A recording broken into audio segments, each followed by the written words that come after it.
Of camera story के सभी दर्शकों का हार्दिक स्वागत है। दोस्तों, आज हम एक कहानी सुनने वाले हैं। आज हमारी कहानी का टाइटल है सांप की कुंडली। आइए दोस्तों, फिर इस कहानी को हम सुनते हैं। ये सांप की कहानी है। सांप और सफेरे के रहस्यमय संबंधों पर आधारित ये कहानी है। एक गांव में एक सफेरा रहता था। उसके पास अलग अलग तरीके के कई सांप थे, जिन्हें वह अपने साथ बाहर ले जाकर खेल दिखाता था और इसी से उसका जीवन यापन होता था। एक बार की बात है, सपेरा शाम को अपने काम से कहीं बाहर जाता है और जब वह कुछ घंटों के बाद वापस आता है तो उसके सारे सांप घर से गायब हो जाते हैं। वह चारों तरफ नजर घुमाता है और उससे उस व्यक्ति को एक जूता पड़ा हुआ दिखाई देता है और वह समझ जाता है, जरूर यहाँ कोई आया था जो मेरे सांप ले गया। लेकिन सांप उसके लिए केवल जीव जंतु नहीं थे, बल्कि वह तो उन्हीं पर आधारित था और उसकी रोजी रोटी सांपों से ही चलती थी। सपेरा अपने पड़ोसियों से जाकर पूछता है, लेकिन किसी भी पड़ोसी को कुछ पता नहीं होता कि कौन सपेरे के घर में आया और उसके यहाँ चोरी करके सांप ले गया। सपेरा नया काम भी नहीं जानता था। अब उसे तो सांपों से प्यार था, इसीलिए उसका सारा जीवन सांपों के आसपास से गुजरता था। सफेरे ने दुख की वजह से खाना तक नहीं खाया और सारी रात दुखी होकर रोता रहा। उसकी तो दुनिया ही उजड़ चुकी थी, लेकिन वह सोचने लगा, मुझे अपना जीवन चलाने के लिए कोई न कोई काम तो करना ही होगा। क्यों न मैं जंगल से लकड़ी लाने वाला काम करूं? वही मेरे लिए उत्तम रहेगा। और वह जल्दी ही इसे सुबह उठकर जंगल के लिए निकल जाता है। जंगल पहुंचते ही वह नदी के किनारे एक सूखे गिरे हुए पेड़ की लकड़ियां काटने लगता है। कुछ घंटों की मेहनत के बाद उसने बहुत सी लकड़ियां इकट्ठी कर ली और सभी को एक साथ बांधकर वापस अपने घर के लिए निकलने लगता है। तभी उसकी नजर एक बहुत विशाल सांप पर पड़ी। सांप एक पत्थर के बीच में कुंडली मारे बैठा हुआ था। सपेरे को सांप की कुंडली कुछ अलग सा एहसास करवा रही थी। सपेरे को सांप की कुंडली कुछ अलग सा एहसास करवा रही थी। उसे डर भी लग रहा था, क्योंकि ऐसा सांप उसने आज तक नहीं देखा था। यह सांप सुनहरा दिखाई दे रहा था। यह सांप सुनहरे कलर का दिखाई दे रहा था और इसकी आंखों में एक अलग सा ही सम्मोहन छुपा हुआ था। यदि इसे कोई देख ले तो देखता ही रह जाए। ऐसी अद्भुत काया से भरा हुआ विशाल सांप जिसने सपेरे का मन मोहित कर लिया था।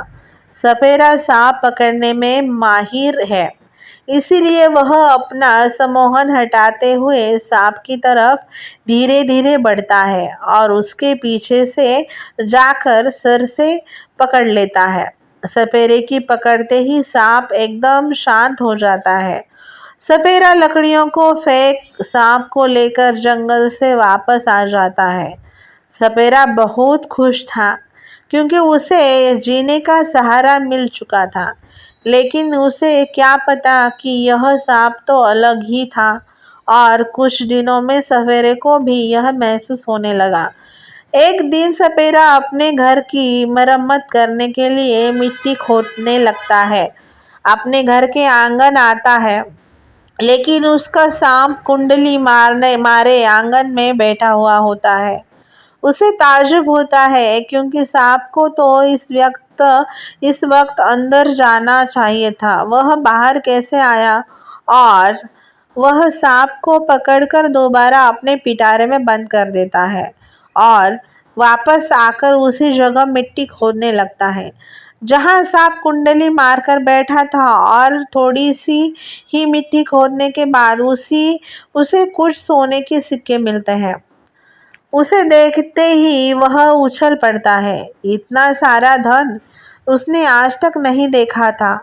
वह सोने की सिक्के लेकर अपने घर के अंदर चला जाता है और सोचने लगता है, अगर एक जगह से ये सिक्के मिलते हैं तो हो सकता है और भी जगह यह मिल सकते हैं। और वह बाहर जाकर के पूरे आंगन की मिट्टी खोद डालता है, लेकिन वहां मिट्टी और कंकड़ के अलावा कुछ नहीं मिलता। सपेरा हिम्मत हार कर अंदर चला जाता है और कुछ देर तक बैठे रहने के बाद उसके दिमाग में विचार आता है, कहीं ये सांप का तो चमत्कार नहीं है, क्योंकि जिस जगह पर सोने की पोटली मिली वह सांप वही कुंडली मारकर बैठा था।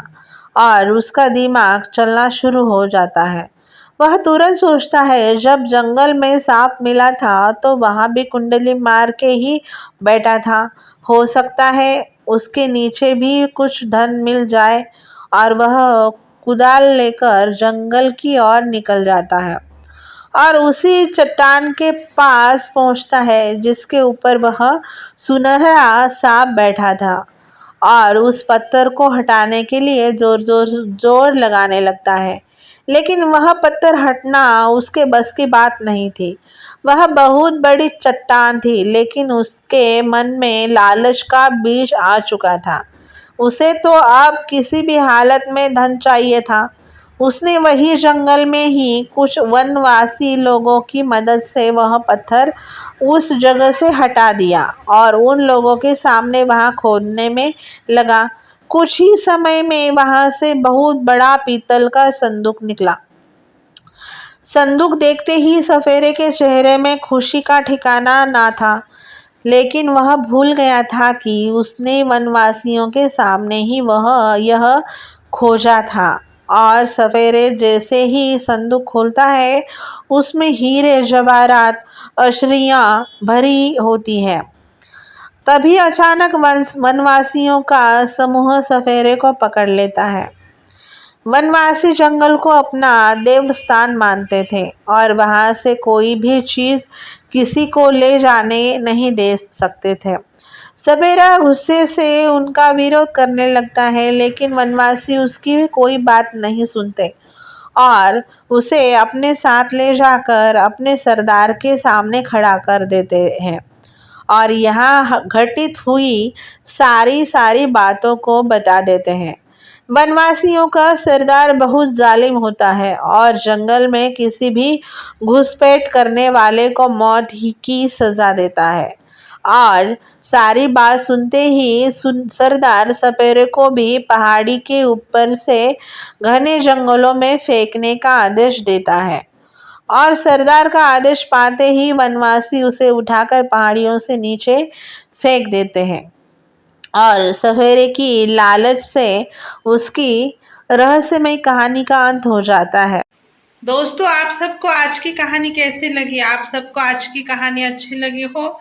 हमारे चैनल को आपने सब्सक्राइब नहीं किया हो तो हमारे चैनल को सब्सक्राइब करें, लाइक करें और ये कहानी अपने दोस्तों के साथ शेयर करना ना भूलें। कल मिलते हैं एक नई कहानी में, तब तक के लिए बाय दोस्तों, अपना जरूर ख्याल